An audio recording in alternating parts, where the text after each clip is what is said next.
Imagine this. The security footage was erased. The witness was told to forget what he heard. The cruise line sent a letter full of condolences and said the records no longer existed. And the official conclusion, delivered cleanly, with no loose ends, was accident at sea. But there was one problem. Their daughter had been in that cabin, and nothing about that room looked like an accident. And somewhere in that crowd, a man in a crisp linen shirt and aviator sunglasses is holding his wife's hand, and she is gripping a straw hat against the coastal breeze. And the two of them are smiling at each other the way people smile when they have worked for 40 years toward a single, quiet reward. And that reward has finally arrived. Now imagine that 3 days later, those two people are gone. Not gone as in they disembarked early. Not gone as in they moved to a different cabin. Gone as in vanished completely, utterly, impossibly from a locked room on a ship in the middle of the Caribbean Sea, leaving behind a gold watch on a bathroom sink, a pair of reading glasses on a nightstand, a shopping bag still unopened on a chair, and not a single explanation for what happened to them. No bodies, no witnesses, no forced entry, no signs of struggle, no blood, no note, nothing. The bed had not been slept in. The balcony door was closed but unlocked. The hallway cameras showed them walking into their room at 7:42 in the evening, and after that nothing, not a shadow, not a footstep, not a sound. Walter and Nancy Hughes stepped into Suite 8112 aboard the Ocean Majesty on the night of February 11th, 2001. And they were never seen again. This is their story. This is the story of the daughter who refused to stop looking. And this is the story of a truth that the ocean kept hidden for 6 long years, until the tide finally, slowly, mercilessly turned. Welcome to Cold Crime Case. I am glad you are here, because what you are about to hear is one of the most chilling, most infuriating, and most heartbreaking vanishing acts in the history of American maritime crime. Stay with me, because this story does not end where anyone thought it would. If this story is already giving you chills, do us a favor right now, hit that like button, drop a comment below, and make sure you subscribe to Cold Crime Case so you never miss an episode. Every like and every subscriber tells us to keep digging. Now let's get into it. Before we get to the ship, before we get to the empty cabin and the missing watch and the terrified security guard who kept a secret for years, you need to understand who Walter and Nancy Hughes actually were. Because this story is not just about what happened to them. It is about who they were as people, and why everything about their disappearance feels so catastrophically wrong. Walter Hughes grew up in Beaumont, Texas, the son of a refinery worker and a seamstress. There was no silver spoon in that household. There were no family connections, no trust funds, no safety net. What there was, instead, was a father who came home smelling of oil and metal every single night, who never complained, who worked with his hands and kept his word. And Walter watched that. He absorbed it. He internalized it in a way that would shape every single decision he made for the rest of his life. By the time Walter was in his mid-20s, he had already figured out the thing that most people spend their entire lives trying to understand. That success does not come from being the loudest person in the room. It comes from being the most reliable, the most patient, the most precise. He had an instinct for reading people that bordered on the uncanny. He could tell within minutes of meeting someone whether they were trustworthy, whether they were scared, whether they were hiding something. He could look a person in the eye and know.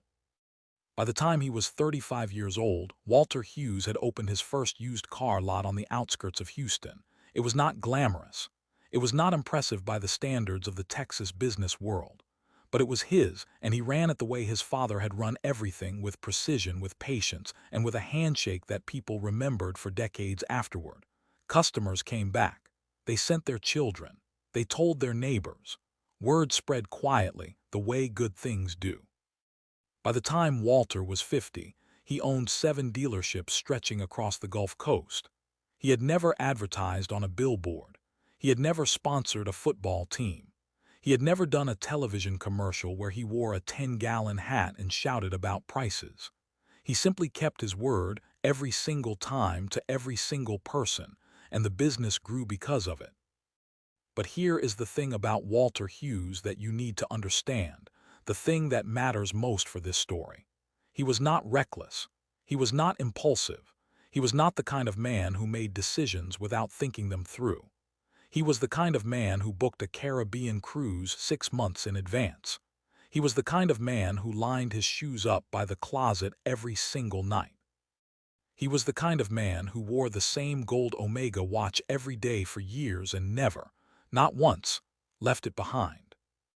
Nancy Hughes was a different kind of extraordinary. Her family had money, old oil money from Midland, the kind that came with country clubs and debutante balls and expectations about who you were supposed to become.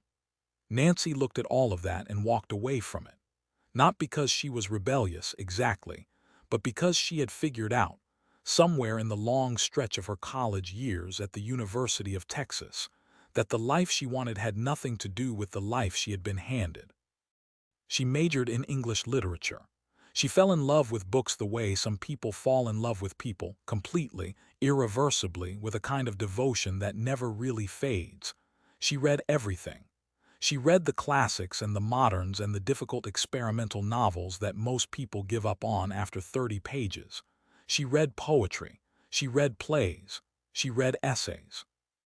And then she took all of that love for language and literature, and she walked straight into a public high school in Houston's Third Ward, and she started teaching. For 30 years, Nancy Hughes showed up in that classroom.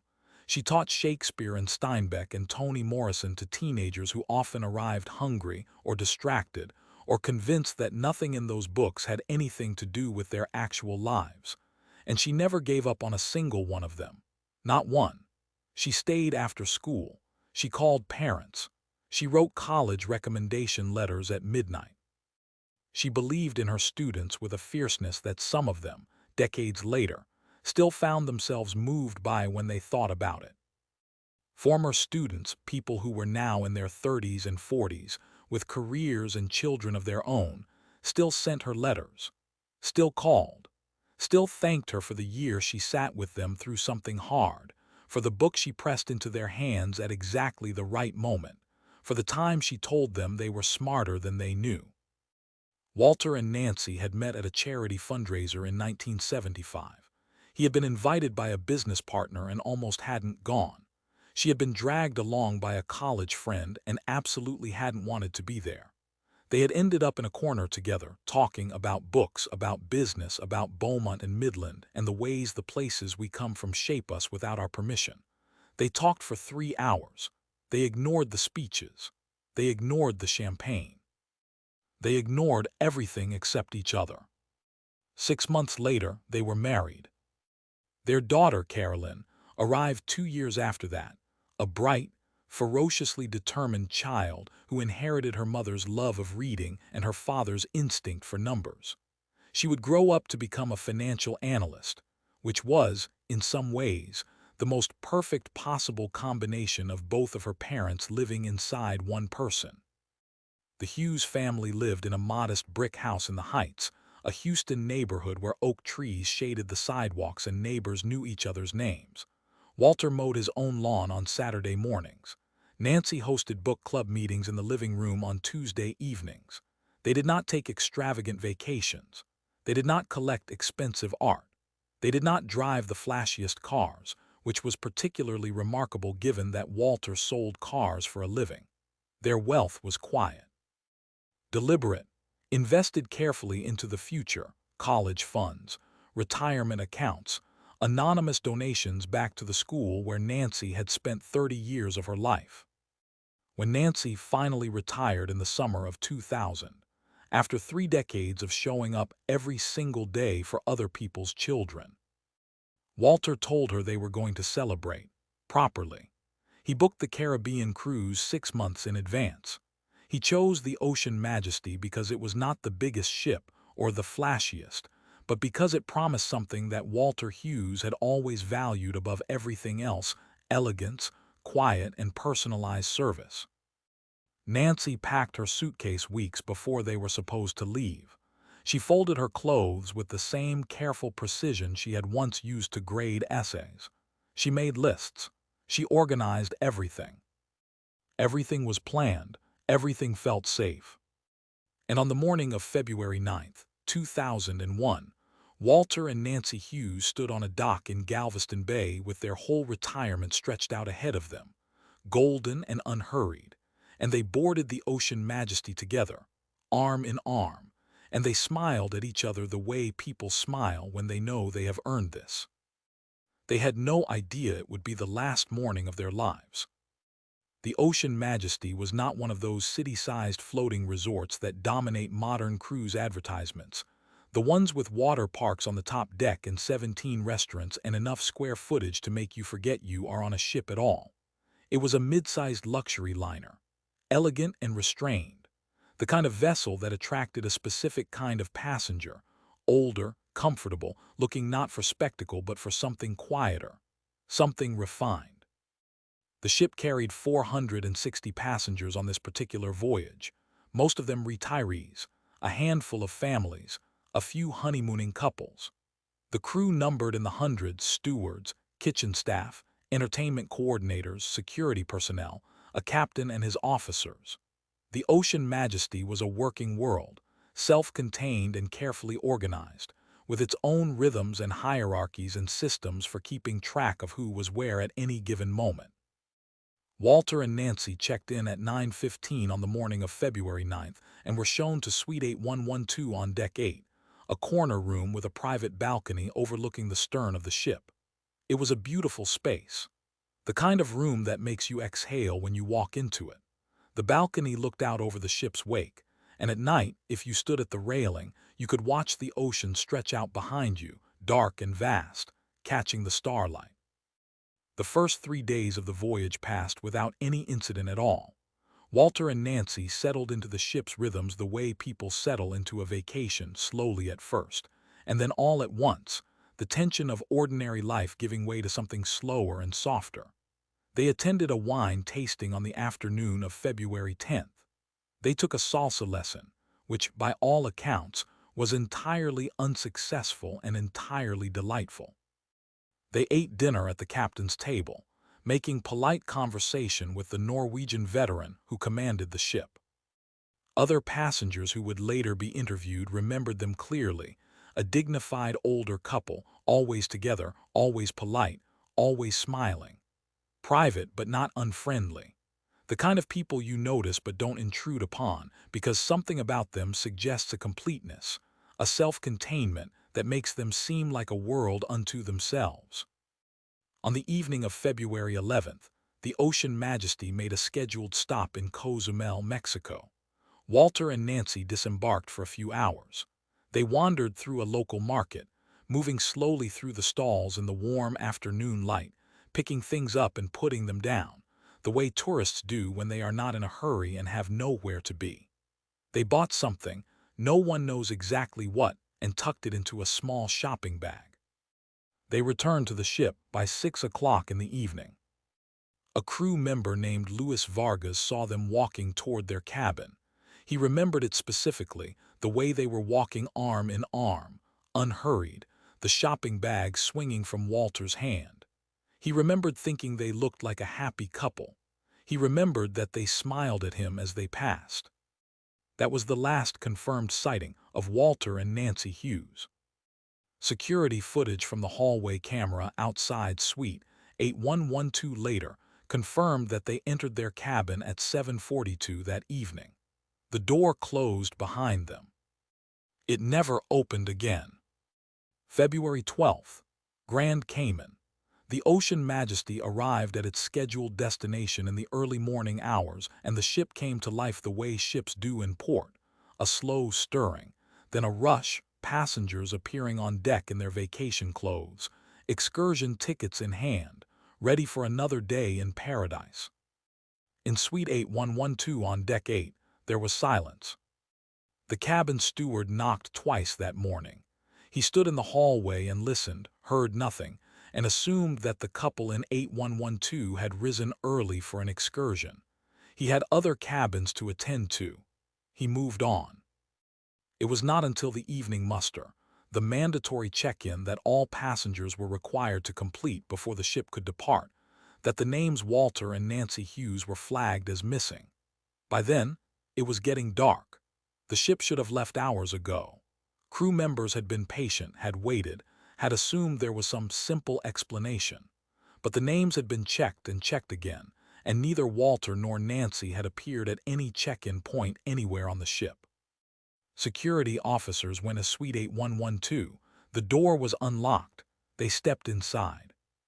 And what they found inside that room stopped them cold. The bed had not been slept in. The covers were still turned down in the way the steward had prepared them the night before, crisp, precise, undisturbed. Nancy's reading glasses sat folded on the nightstand, exactly where she had placed them. Walter's gold Omega watch, the one that, according to everyone who knew him, he never removed, not even to sleep, rested on the rim of the bathroom sink. Their passports were still locked inside the room safe. The shopping bag from Cozumel sat on the chair by the window, unopened. Their toiletries were arranged on the bathroom counter. Walter's shoes were lined up by the closet door. The balcony door was closed. Not locked, but closed. The railing was intact. There was no blood, no torn fabric, no scuff marks on the floor or the walls, no signs of struggle of any kind. The room looked exactly the way it would look if two careful, organized people had stepped out for a moment and expected to be back soon. Except that the bed had not been slept in, except that the watch was on the sink, except that the passports were in the safe, except that the shopping bag was still unopened on the chair, and except that Walter and Nancy Hughes were nowhere, not on the ship, not on the island, not in the water, not anywhere. Just gone. Captain Eric Lindgren, a seasoned Norwegian mariner with decades of experience at sea, initiated a full passenger sweep of the entire vessel. Every cabin, every corridor, every public space, every service area was checked. Security officers reviewed the footage from the hallway cameras outside Suite 8112, watching the recording from the previous night frame by frame. They saw Walter and Nancy entering their cabin at 7:42 in the evening. They saw the door close. And then nothing. No one entered the room. No one knocked. No one left. The hallway remained quiet and empty through the rest of the night. The footage showed nothing unusual, nothing suspicious, nothing that offered even the beginning of an explanation for how two human beings could vanish from a locked room in the middle of a ship in the middle of the sea. Captain Lindgren placed the call to the United States Coast Guard at 8:15 that evening. Within hours, search and rescue helicopters were in the air, sweeping the dark water between Cozumel and Grand Cayman in wide, methodical arcs. Divers went into the water and checked the hull of the ship. Crew members retraced every possible route a passenger might take from Deck 8 to the exterior of the vessel. Other passengers were interviewed one by one, late into the night. The ocean offered nothing back. No debris, no clothing, no bodies, no sign that Walter and Nancy Hughes had ever existed at all outside that untouched room. The official investigation concluded within 72 hours. The United States Coast Guard closed the active search. The conclusion was announced in careful, measured language that said everything and nothing at the same time. No evidence of foul play. Presumed accident at sea.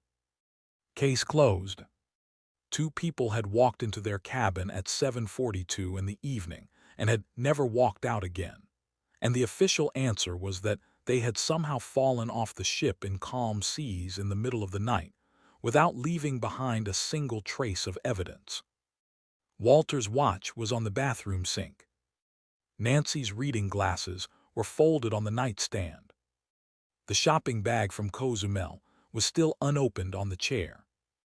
And the people who were supposed to investigate what happened decided that was enough. That was the whole story. Accident, tragedy, move on. But there was one person who was never going to move on. Carolyn Hughes received the call at 2 o'clock in the morning. The cruise line representative on the other end of the line spoke in the careful, measured tones of someone who has been trained to deliver devastating news in a way that minimizes liability. Your parents are missing. The Coast Guard is searching. We will keep you informed. Carolyn caught the first available flight to Miami, where the Ocean Majesty was being held for investigation. She barely slept on the plane. She sat in her seat in the dark and stared at the seat back in front of her and tried to make sense of something that did not make sense. Her parents were not reckless people. Her father had spent his entire life being the opposite of reckless. Her mother had spent 30 years teaching young people to think carefully, to consider consequences, to look before they leaped. They did not fall off ships. They did not go for midnight walks on deck without telling anyone. They did not do anything impulsive or dangerous or stupid. And they certainly did not both disappear simultaneously together, without leaving behind a single sign that anything had gone wrong. When Carolyn stepped into Suite 8112 for the first time, she felt something she would later struggle to describe. She used the word wrongness. Not the wrongness of chaos or violence, there was none of that. The wrongness of impossible stillness. The wrongness of a room that looked exactly right when nothing about the situation was right at all. Her mother's toiletries were arranged in a neat row on the bathroom counter.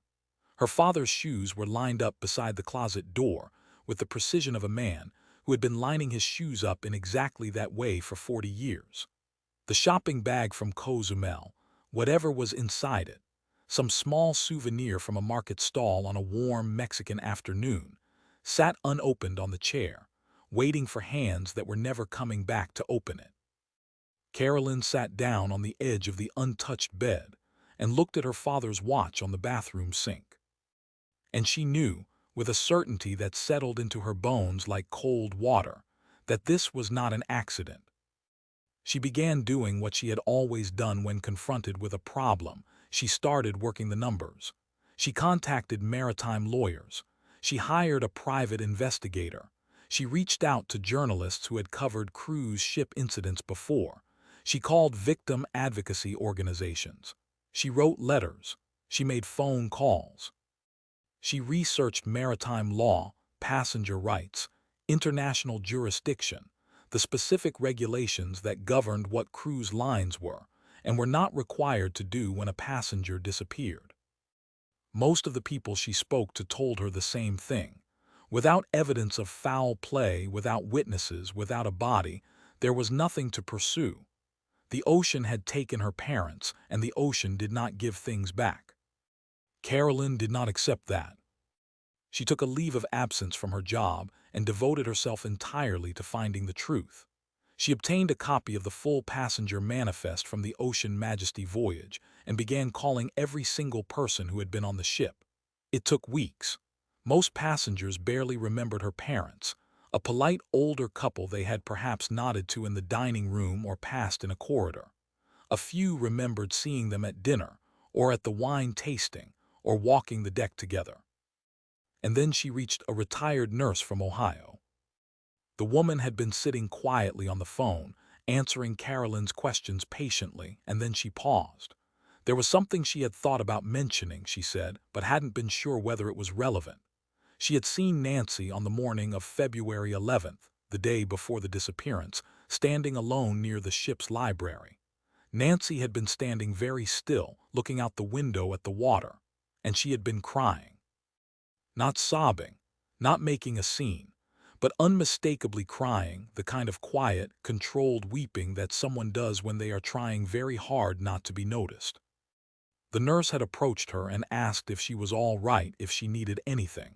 And Nancy had turned and composed herself almost instantly. The smile had appeared, quick and practiced, and she had said that everything was fine, that she was just being silly, that the ocean made her sentimental. And she had thanked the nurse and walked away. Carolyn sat with this information for a long time after she hung up the phone. Her mother did not cry in public. In 30 years of teaching at an underfunded public high school in one of Houston's most challenging neighborhoods, Nancy Hughes had dealt with situations that would have broken most people. She had sat with students through tragedies. She had navigated budget cuts and administrative chaos, and the particular heartbreak of watching a brilliant child fall through a crack in the system. She had handled all of it with composure, with grace, with the kind of steady emotional control that the people around her had come to rely upon. Nancy Hughes did not cry in public. Something had happened on that ship on the morning of February 11th. Something that had made Nancy Hughes stand alone by a library window and weep where she thought no one could see her. And whatever that something was, the cruise line either did not know about it or was not telling Carolyn what it knew. Carolyn asked. She submitted a formal inquiry to the cruise line, asking whether her mother had reported any incident, any complaint, any concern, any conversation with staff during the voyage. The response arrived weeks later. We have no record of any incidents involving your parents. All interactions were routine. Routine. A woman cries alone by a library window on a cruise ship, and the company that runs the ship considers that routine. Back in the Heights, the neighborhood that Walter and Nancy had called home for decades, a vigil was held at the community center on February 20th. More than 200 people came. They brought candles and photographs and casserole dishes that nobody ate, because grief does not make people hungry, it makes them need to do something with their hands. A framed photograph of Walter and Nancy sat on a folding table at the front of the room, ringed with flowers. A formal portrait taken at some event years before, the two of them side by side, Walter in a dark suit, Nancy in blue, both of them smiling with the relaxed confidence of people who are comfortable in their own skin. Carolyn stood at the front of the room and thanked everyone for coming. Her voice was steady.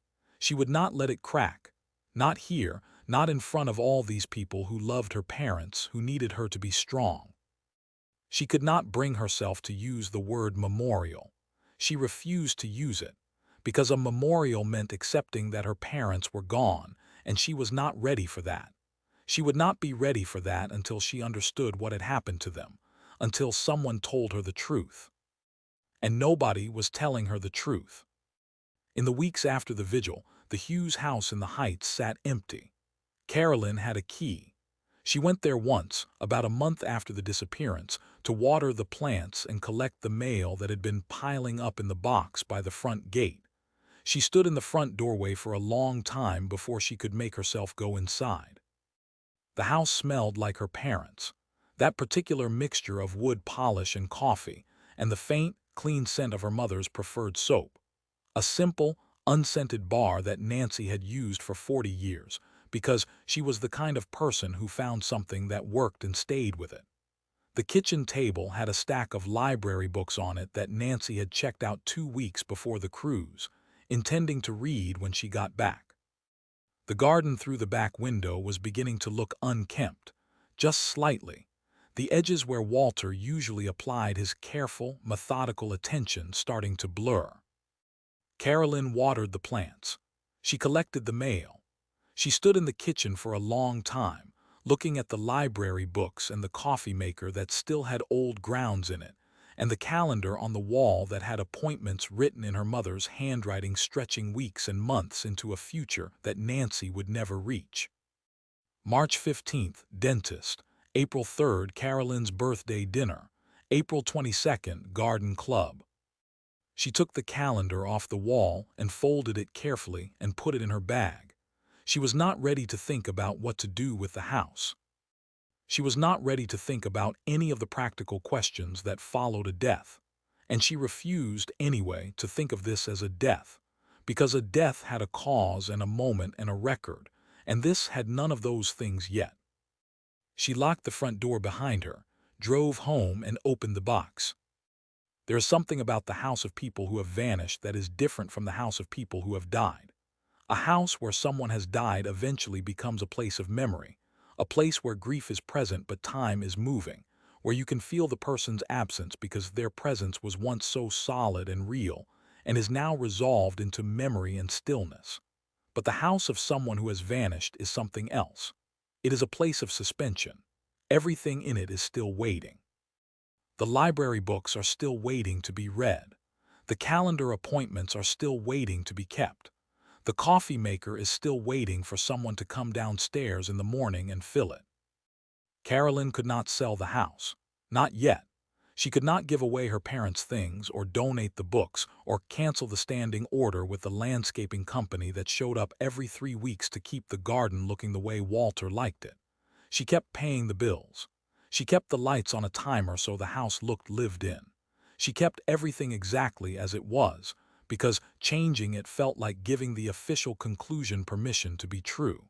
And she was not ready to do that. Not yet, not until she knew. If you are still watching at this point, drop a comment right now with the words, "I am still here." Let's see who is truly following this story, because what comes next changes everything. It was in the final days of March 2001, nearly 6 weeks after the disappearance, that Carolyn received a phone call that would change the direction of everything. The man on the other end of the line identified himself as Thomas Ortiz. He was in his early 30s. He told Carolyn that he had been a security officer aboard the Ocean Majesty, and that he had left the job 2 weeks after the Hughes disappearance. He was living quietly in Corpus Christi now, and he had been trying to decide whether to make this call for weeks, and he wasn't sure it was the right thing to do, but he couldn't stop thinking about her parents, and he thought she deserved to know something. Carolyn asked him to tell her everything. Thomas said this. On the night of February 11th, 2001, the night that Walter and Nancy Hughes allegedly went to their cabin and never came out, there had been an incident, a disturbance. It had never been entered into any official security log. No report had been filed. No record existed anywhere of what Thomas was about to describe. But he had been on duty that night, and he had heard it with his own ears, and it had stayed with him every single day since. Before we go any further, it is worth pausing to consider what it means that Thomas Ortiz made this call at all. He had been quiet for nearly 6 weeks. He had left the job, moved to a different city, tried to build a life that did not include the memory of a hallway on Deck 8 at 10:30 at night. He was not required by any law to come forward.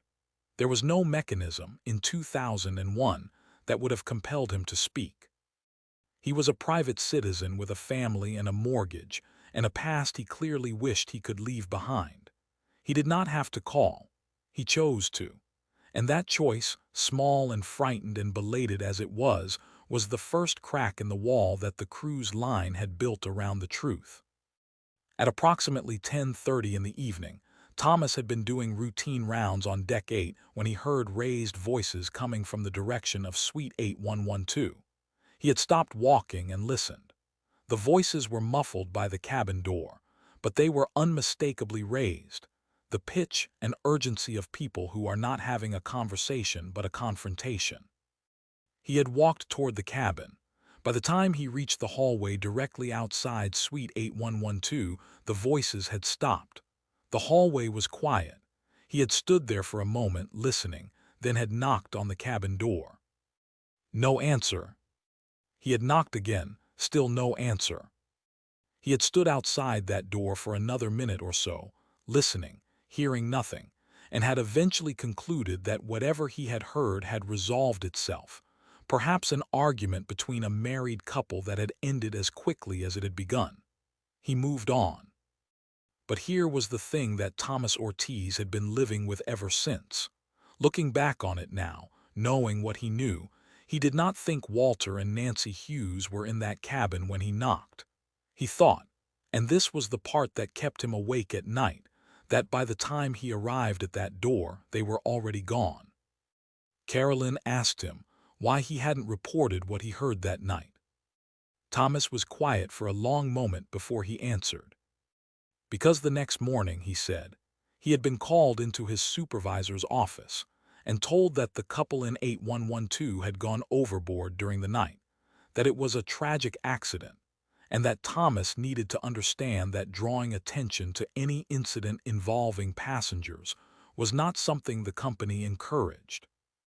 That if he started talking about things he thought he heard in hallways, The only thing he would accomplish was embarrassing the company, damaging his career, and causing more pain to a family that was already suffering. He was young, he needed the job. He had a family of his own, he stayed quiet. And he had regretted it every single day since. His voice, Carolyn later said, cracked slightly when he said that last part. The regret was not something he was performing. It was something he was carrying. Carolyn arranged to meet Thomas in person the following week. She drove to Corpus Christi and found him at a diner near the water, lean, nervous, constantly glancing at the door. The kind of man who had been looking over his shoulder for months and had gotten used to it. They sat across from each other in a vinyl booth, and he told her everything again, from the beginning, the same story he had told her on the phone, and she watched his face while he talked and she believed him completely. And then he told her the one additional detail that he had not included in the phone call. The detail that had been sitting at the center of everything, that he had been afraid to say out loud until he was sitting across from this woman who was looking at him with her father's steady eyes. The voices he had heard in that hallway, he said, they had not sounded like a married couple in an argument. They had not had the specific texture of two people who loved each other and were disagreeing about something, the way couples do, the way people who have been together for decades argue because they are safe enough with each other to be loud. This had been something different. One voice had been male, deep, unfamiliar to Thomas, and Thomas, as a security officer, knew the voices of the regular crew, knew the general tenor of passenger conversations after 3 days at sea. This voice had not sounded like Walter Hughes, though Thomas acknowledged he had never actually spoken to Walter. But it had not sounded like an older man. It had sounded younger, harder. And the other voice had been quieter, much quieter, almost, and this was the word Thomas used, the word that Carolyn would turn over in her mind for years, pleading. He could not be certain it was Nancy. He hadn't heard any words clearly enough to identify the speaker. But it had been a woman's voice, low and urgent and frightened, and when he knocked and received no answer and told himself it had all resolved itself and moved on, that woman's voice was what he heard in his sleep. I should have opened that door, he told Carolyn. He said it quietly, staring at his hands on the table between them. I should have just opened that door. Carolyn reached across and covered his hands with hers. She told him she didn't blame him. She told him he was not the one who had done something wrong that night. But she was already thinking about who was. Armed with Thomas Ortiz's account, Carolyn moved fast. She submitted a formal written request to Ocean Majesty Cruises demanding access to all security footage from the voyage, all passenger logs, all crew shift records, all incident reports, all internal communications relating to the Hughes case from February 9th through February 12th, 2001. She sent the request certified mail. She documented every step of the process. She kept copies of everything. 6 weeks later, a response arrived from the cruise line's legal department. It was 2 pages long, carefully worded, and it said, in essence, almost nothing useful at all. The company expressed its deepest sympathy for the Hughes family's loss. It reiterated its commitment to passenger safety. And then it explained that due to routine data management protocols, standard practice in the industry, the letter assured her, most digital records from the February voyage had been overwritten and were no longer accessible. The hallway cameras near Suite 8112 had been operational during the voyage, the letter confirmed. But the footage no longer existed. Carolyn read that sentence 3 times. Then she called Patricia Vance. Patricia Vance was a maritime attorney based in Houston, a sharp, methodical woman in her late 40s who had spent 2 decades handling cruise ship injury and negligence cases. She had seen the industry's tactics up close for years, had watched companies deploy jurisdictional complexity and legal delay like weapons, had watched families exhaust themselves and their savings fighting systems that were designed to make them give up. Patricia had not given up on a single case in 20 years. She filed a civil complaint against Ocean Majesty Cruises on behalf of Carolyn Hughes, alleging negligence, failure to properly investigate a passenger disappearance, and potential destruction or concealment of material evidence. The complaint named the cruise line's pattern of behavior throughout the investigation, the delay in reporting the missing persons, the failure to preserve security footage, the supervisor's conversation with Thomas Ortiz, the carefully worded responses to Carolyn's requests. The cruise line's legal team responded within 30 days with a motion to dismiss. Their argument rested on international maritime law, a complex web of jurisdictions, flag state regulations, and international conventions that govern incidents occurring on the high seas. The Ocean Majesty was registered in a different country. The incident had occurred in international waters. American courts, the cruise line argued, did not have jurisdiction over what had happened aboard that ship on that night. The case dragged through the federal court system for 18 months. Carolyn sat through deposition after deposition. She watched the cruise line's lawyers dismantle every argument Patricia raised with the precision of people who had done exactly this, fought exactly this kind of case, using exactly these arguments many times before. A federal judge eventually ruled in the cruise line's favor. The case was dismissed. Somewhere in a corporate office, someone filed the Hughes matter in a drawer. The Ocean Majesty Cruises issued a brief public statement expressing condolences and confirming that a settlement had been offered to the family. The amount was not disclosed. Carolyn did not accept it. She would later explain why, in a conversation with a journalist who was trying to understand what kept her going after every institutional door had been slammed in her face. She said this: accepting the settlement would have required signing a document that contained language acknowledging the disappearance as an accident. And she was not going to sign a document calling something an accident when she did not believe it was an accident, when Thomas Ortiz had heard voices in that hallway, when the security footage had been conveniently overwritten, when her mother had been seen crying alone by a library window on the morning before she disappeared. She was not going to sign that document for any amount of money, because her parents were not a line item. They were not a liability to be settled. They were Walter and Nancy Hughes, and they deserved the truth, and no dollar figure was going to make Carolyn pretend otherwise. The journalist later wrote that it was the most controlled and devastating thing he had ever heard anyone say about a civil lawsuit. Patricia Vance, who had her own career to think about and her own financial pressures, admired Carolyn's refusal unreservedly and went back to work on the case at her own cost.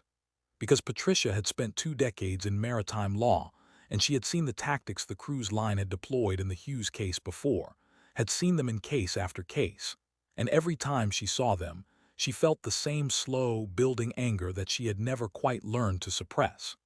The anger was not unprofessional.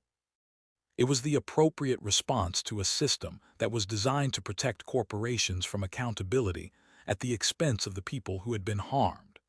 The anger was what kept her working late on files that were not paying her what they were worth. It was what kept her picking up Carolyn's calls on Sunday evenings when a new thought had occurred to Carolyn that could not wait until Monday. Patricia Vance was, in her own way, as much her parents' child as Carolyn Hughes was. Her father had been a merchant marine for 30 years. He had spent his working life on ships. He had come home with stories about the sea that Patricia had grown up inside of, stories about the particular culture of vessels, the unwritten codes of maritime life, the complicated loyalties and hierarchies that governed life at sea. He had also come home with a healthy skepticism about the institutions that governed that world, about the ways that maritime law had been written and rewritten and interpreted over centuries to serve the interests of ship owners rather than the people who sailed on their ships. Patricia had gone to law school partly because of those stories. She had specialized in maritime law partly because of those stories. And she had spent 20 years fighting the exact systems her father had described, case by case, settlement by settlement, sometimes winning and sometimes losing, but never, ever simply accepting the easy answer. The local media, which had covered the story in the immediate aftermath of the disappearance, Houston couple missing at sea, the Chronicle had headlined it, and the local television stations had run their breathless segments showing Coast Guard helicopters circling the ship in Miami, had long since moved on to other stories. By the time the court case was dismissed, the Hughes disappearance had been buried under 2 years' worth of other news, other tragedies, other mysteries that had briefly claimed the public's attention and then faded. The Coast Guard had officially closed the active search after 72 hours. Their investigation had found no evidence of foul play. Their conclusion remained unchanged: presumed accident at sea. In the language of maritime incident databases, Walter and Nancy Hughes became a statistic. 2 more passengers lost overboard in the long, grim history of people who disappeared from cruise ships and were never found. And there were more such cases than most people realized. The cruise industry, for all its promises of safety and elegance and personalized service, had a history that consumer advocates and maritime safety organizations had been trying to bring to public attention for years. Passengers fell overboard, or vanished, or were assaulted at rates that the industry preferred not to discuss publicly. The jurisdictional complexity of maritime law meant that cases were often impossible to pursue in domestic courts. The rapid overwriting of security footage, a practice that, remarkably, was not specifically prohibited by any regulation at the time, meant that evidence disappeared before investigations could properly begin. The system, in other words, was not designed to find out what happened to passengers who vanished from cruise ships. It was designed, whether intentionally or simply through decades of accumulated legal architecture, to make it as difficult as possible to hold anyone accountable. Carolyn Hughes had run directly into the wall of that system, and the wall had not moved. But neither had she. For 6 years, Carolyn Hughes kept the box on her kitchen table. It was an ordinary cardboard box, the kind that reams of printer paper come in, reinforced at the corners with tape because she had filled it beyond its intended capacity.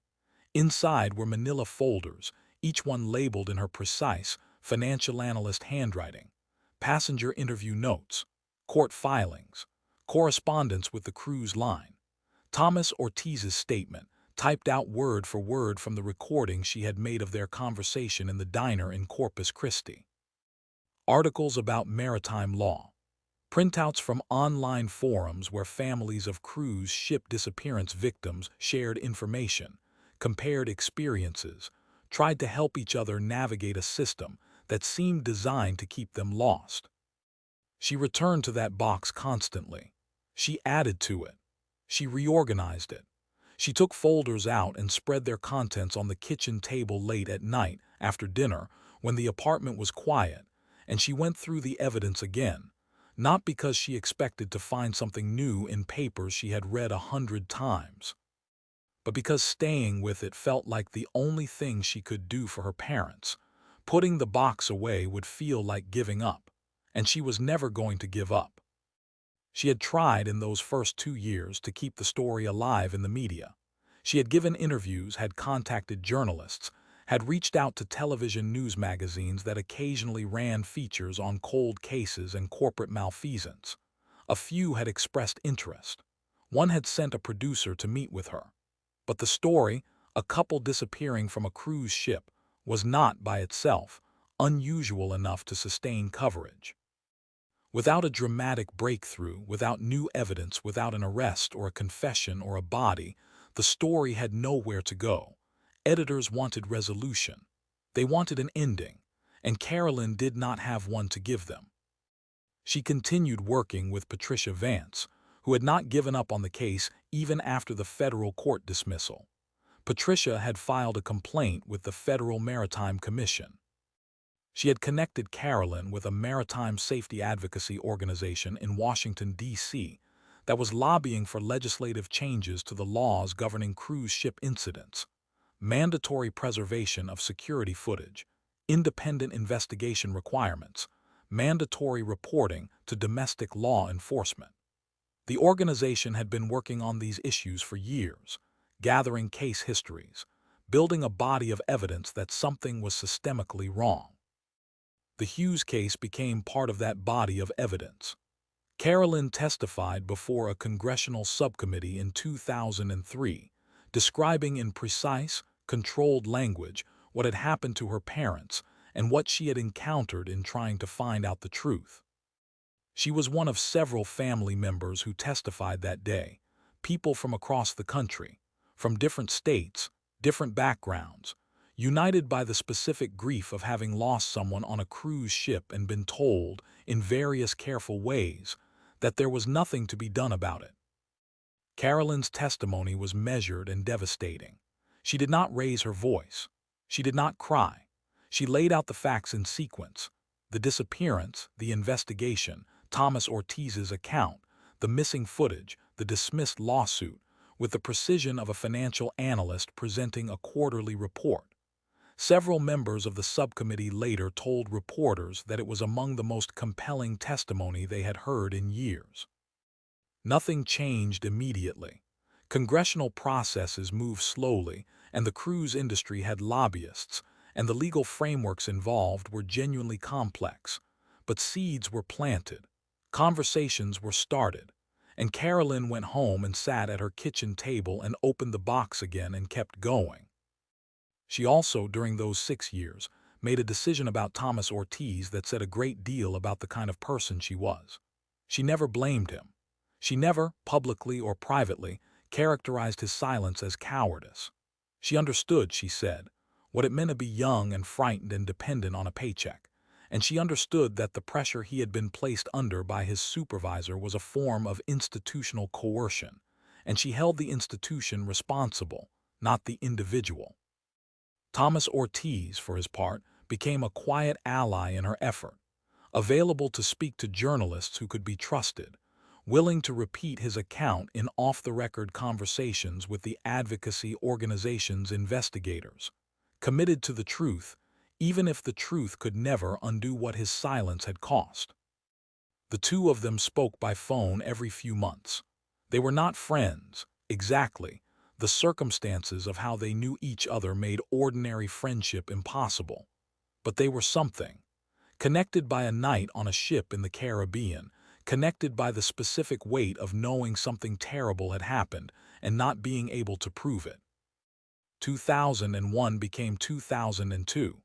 2002 became 2003. 3 became 4. 4 became 5. And still the ocean kept its secrets, and still the box sat on the kitchen table, and still Carolyn Hughes opened it and read through the folders and kept going, because she did not know what else to do with the thing her parents had built in her. The stubbornness, the patience, the refusal to accept an easy answer when a harder truth was waiting to be found. Her father had spent his career reading people. Her mother had spent hers refusing to give up on them. Their daughter had inherited both. Here is what we know with certainty about what happened on the night of February 11th, 2001. Walter and Nancy Hughes entered Suite 8112 on Deck 8 of the Ocean Majesty at 7:42 in the evening, carrying a small shopping bag from a market in Cozumel. The hallway camera recorded them entering. The door closed. Security footage showed nothing unusual in that hallway for the remainder of the night. At approximately 10:30 in the evening, Thomas Ortiz, a security officer on duty, heard raised voices coming from the direction of that cabin. One voice was male, unfamiliar, younger sounding. One was female, quieter, pleading. By the time he reached the hallway and knocked, the voices had stopped and there was no answer. He moved on. By the following morning, when the cabin was opened by security officers, Walter and Nancy Hughes were gone. The bed had not been slept in. Walter's watch was on the bathroom sink. Nancy's glasses were on the nightstand. The shopping bag was unopened. The passports were in the safe. The balcony door was closed but unlocked. The hallway footage showed no one entering or leaving the cabin between 7:42 in the evening, and the time the door was opened by security the following day. and yet two people were gone. Now consider what that combination of facts actually means. If the hallway footage is accurate, if no one entered or left through the cabin door, then one of two things must be true.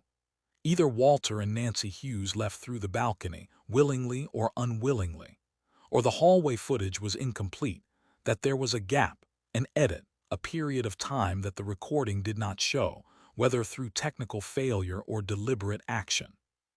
The cruise line told investigators that the footage was complete and continuous. The cruise line then told Carolyn that the footage no longer existed because it had been overwritten through routine data management protocols. Think about that sequence of events. The footage is complete, officials say, then the footage is gone. The investigation concludes there is no evidence of foul play. Then the evidence is destroyed before anyone else can look at it. A security officer hears a disturbance, and his supervisor tells him to forget about it. The disturbance is never entered into any log. A woman who has not cried in public in 30 years is seen weeping alone on the morning before she disappears. The cruise line says all interactions were routine. Taken individually, any one of these facts might have an innocent explanation. Taken together, they form a pattern. And patterns, as Carolyn Hughes, the financial analyst, understood very well, are rarely accidental. What happened to Walter and Nancy Hughes? The official answer was accident. The evidence suggests something far darker. Whether the answer is criminal negligence by the cruise line, a cover-up designed to protect the company's reputation and avoid liability, or whether something more deliberate happened in that cabin on the night of February 11th. The truth is that the people responsible for finding out chose not to. The search was called off after 72 hours. The footage was overwritten. The lawsuit was dismissed. The settlement was offered and declined. The story faded from the news. And in a kitchen in Houston, a woman sat at a table with a cardboard box full of folders and kept reading, kept calling, kept pushing, because her father had taught her that success required patience and precision and an instinct for reading people. And her mother had taught her that you don't give up on someone just because the system says the case is closed. What no one who dismissed this case as a tragic accident understood, what the cruise line's lawyers and the federal judge and the Coast Guard administrators and the news editors who moved on to other stories did not fully reckon with, was that Carolyn Hughes was both of her parents' child. She had her father's steadiness and her mother's refusal to abandon anyone. She was going to get the truth. It was just going to take time. And sometimes the ocean does give things back. Not quickly, not cleanly, not without cost, but sometimes the tide turns and what has been hidden beneath the surface slowly, inevitably, begins to rise. The story of what happened to Walter and Nancy Hughes did not end in 2001, when the Coast Guard closed the search and the Ocean Majesty sailed away from Grand Cayman, and the official record settled into its careful, false conclusion. It did not end in 2002, when the federal judge dismissed the civil complaint. It did not end in 2003, when the congressional subcommittee heard testimony and did nothing immediately. It did not end in any of the quiet, grinding years between 2001 and 2007, when Carolyn sat at her kitchen table and opened the box. Because the truth has a way of surviving. It is stubborn in that way. It does not always come to light the way we want it to or when we want it to, but it survives. It waits. And eventually, if someone keeps looking, keeps asking, keeps refusing to accept the easy answer when the harder truth is still out there, it finds its way back to shore. Walter Hughes had spent his life reading people. He had built a business on the ability to look someone in the eye and know whether they were telling the truth. He had taught his daughter that patience and precision were the most powerful tools any person could possess. Nancy Hughes had spent 30 years refusing to give up on a single student. She had looked at teenagers who the world had decided were not worth the effort, and she had decided that the world was wrong. She had shown up every single day until they believed it too. Their daughter had inherited everything. And she was still here, still at the table, still with the box open in front of her, still going through the folders one more time looking for the thing she knew was there, waiting for the tide to turn, waiting for the ocean to give back what it had taken. There is a particular kind of grief that comes from not knowing, from not having a body to bury, a date to mark, a defined moment when you are allowed to say, "This is when it ended." The families of people who go missing at sea carry a grief that never fully resolves, because unresolved grief requires a resolution to resolve. It needs a conclusion. It needs the story to end somewhere, even if the ending is devastating, even if it is the last thing you wanted. Without that ending, the grief keeps circling. It comes back every morning with the coffee, and every evening with the silence, and every time you see something that your loved one would have noticed, a book she would have read, a handshake deal he would have made, and you have to live with the fact that they are gone, and you do not know where they went, and nobody in authority is looking for the answer anymore. Carolyn lived inside that grief for 6 years. She did not let it consume her, she was too much her parents' child for that. But she lived with it the way you live with a wound that will not fully close. Carefully, consciously, every day managing the specific ache of it, keeping it from spreading, not letting it take everything else. She kept going to work. She kept maintaining her apartment, her friendships, the ordinary architecture of a functional life. She showed up for the people who needed her. She did not disappear into her grief, though she would have been forgiven if she had. She absorbed it and kept moving, the way her father had absorbed every setback in 30 years of building a business from nothing, the way her mother had absorbed every bureaucratic frustration in 30 years of fighting for students in an underfunded system. She metabolized it into fuel, into stubbornness, into the specific precision of someone who is going to get the answer eventually, one way or another, no matter how long it takes. There is something important that needs to be said about the cruise industry at large, because the story of Walter and Nancy Hughes does not exist in isolation. It sits inside a much bigger picture, one that was beginning to come into focus in the years after their disappearance, as more and more families found themselves in exactly the situation Carolyn found herself in, grieving, confused, turned away by a legal system that had been constructed, brick by brick, in ways that favored corporations over the people who paid to board their ships.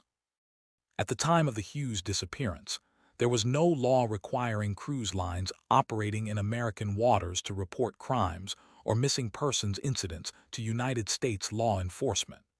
There was no requirement that security footage be preserved for any minimum period of time. There was no independent body responsible for investigating incidents aboard ships registered in foreign countries. Passengers who boarded a cruise ship essentially stepped into a legal gray zone, one where the protections they took for granted on American soil evaporated the moment the vessel left port. This was not a secret. Maritime safety advocates had been sounding alarms about this for years. The families who had lost loved ones on cruise ships had been telling their stories in letters to congressional offices, in testimony before subcommittees, in conversations with journalists who mostly did not know what to do with information so specific and so technical. The cruise industry, for its part, had spent considerable resources cultivating a public image of carefree luxury, not an image that paired well with stories about missing passengers and overwritten security footage and motions to dismiss. So the stories stayed small, they stayed quiet, they stayed in cardboard boxes on kitchen tables. But Carolyn was not the only person sitting at such a table. Across the country, in living rooms and home offices and apartments, other families had their own boxes. Other families had their own unanswered questions, their own dismissed lawsuits, their own carefully worded letters from cruise line legal departments expressing sympathy and saying nothing. And slowly, over the years that followed the Hughes disappearance, these families began to find each other. Online forums in the early 2000s were not what they are today. They were clunky, poorly designed, populated by people who were still learning the language of the internet. But they were there. And families who had lost someone at sea, who had no one else who understood what they were going through, found them. They compared notes. They shared legal contacts. They recommended journalists. They warned each other about the tactics cruise line attorneys used. They supported each other through the anniversaries of their losses, through the holidays, through the particular anguish of not knowing, of having no grave to visit, no body to bury, no moment of confirmed finality that allows grief to settle into something survivable. Carolyn became a quiet leader in that community, not because she sought the role, but because she had resources, legal, financial, analytical, that others lacked, and because she was constitutionally incapable of holding onto useful information without sharing it. Her mother's instinct, her father's generosity. She answered emails at midnight. She connected families with lawyers. She walked people through the process of submitting freedom of information requests and filing maritime complaints and navigating the specific bureaucratic maze of the Federal Maritime Commission. She gave and gave and gave, and the box stayed on the kitchen table, and she kept going. The cruise line, in the years following the Hughes case, continued to operate. The ocean Majesty sailed its routes. Passengers boarded and disembarked and returned home with photographs and sunburns and stories about the ports they had visited. None of them knew that a couple named Walter and Nancy Hughes had boarded that ship in February 2001 and had never come home. Why would they? The story was not in the news anymore. The lawsuit had been dismissed. The official record said accident. Only the people who were paying attention knew otherwise. Only the family members who had sat in courtrooms and testified before subcommittees and spent years fighting a system designed to outlast them understood what the official record concealed. And most of those people, by 2005 and 2006, were exhausted. They had fought for years, and the system had not moved. Some had accepted settlements that required them to sign non-disclosure agreements. Some had simply stopped, not because they had given up believing the truth mattered, but because the cost of fighting had become too high. Carolyn had not signed anything. She had not stopped. She was spending more of her own money than was financially sensible.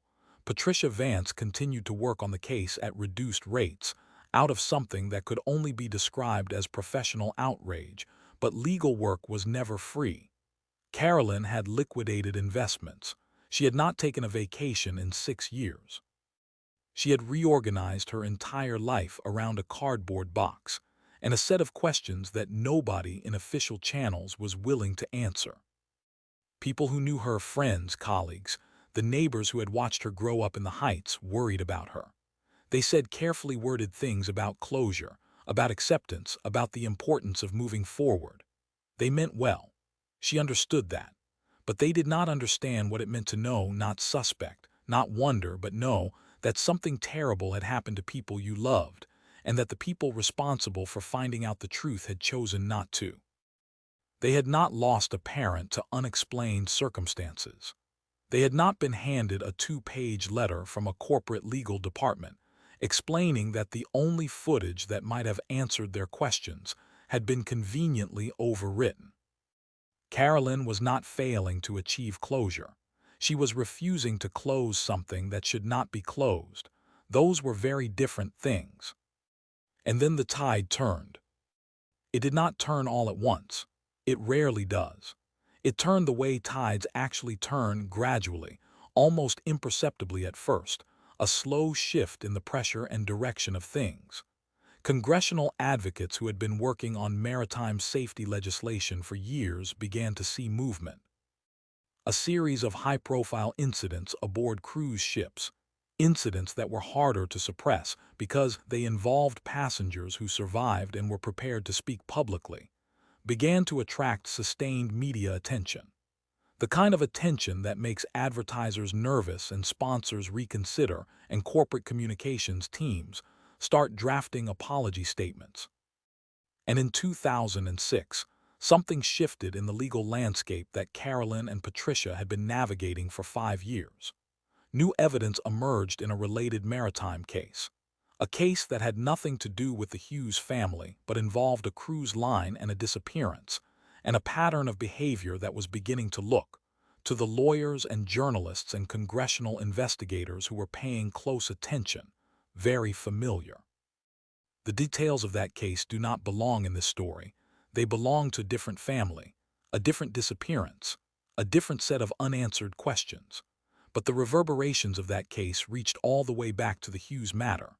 They reached all the way back to a security officer in Corpus Christi who had been carrying a secret for 5 years.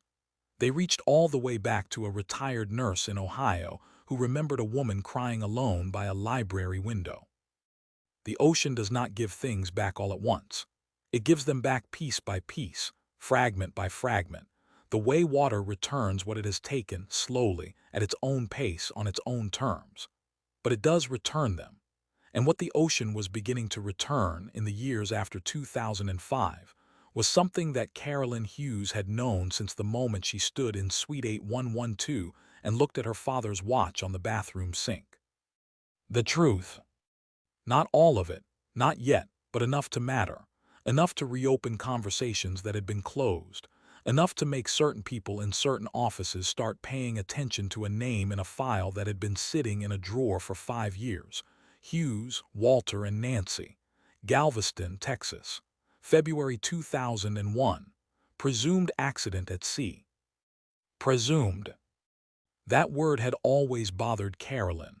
Presumed. Not confirmed. Not proven. Presumed. The word of a system that had not looked hard enough and was not planning to, that had decided what had happened before the investigation was complete and then arranged the evidence, or arranged the absence of evidence, to support that conclusion. She had said it in her congressional testimony. She had said it to journalists. She had said it to Patricia and to Thomas Ortiz and to the other families in those online forums. Presumed is not the same as proven. Presumed is what you say when you do not want to do the work of actually finding out. Presumed is a door left ajar, and as long as that door was ajar, Carolyn was going to keep pushing. The morning light on February 9th, 2001 broke soft and golden across Galveston Bay. Two people stood on a dock and smiled at each other, and everything felt planned, and everything felt safe, and they had no idea that in 3 days the world would stop making sense. They deserved better than what happened to them. They deserved the truth. And somewhere out there, the truth is still waiting. If this story moved you, if you believe Walter and Nancy Hughes deserved better than what they got, please like this video, share it with someone who needs to hear it, and subscribe to Cold Crime Case. Every share keeps this story alive. Every subscriber is another person who refuses to let cases like this be forgotten. Leave a comment below telling us what you think really happened on that ship. We read every single one. And we will be back with another case that the world tried to bury, because here at Cold Crime Case, we do not let the truth stay cold for long. Cold Crime Case, where cold cases stay warm.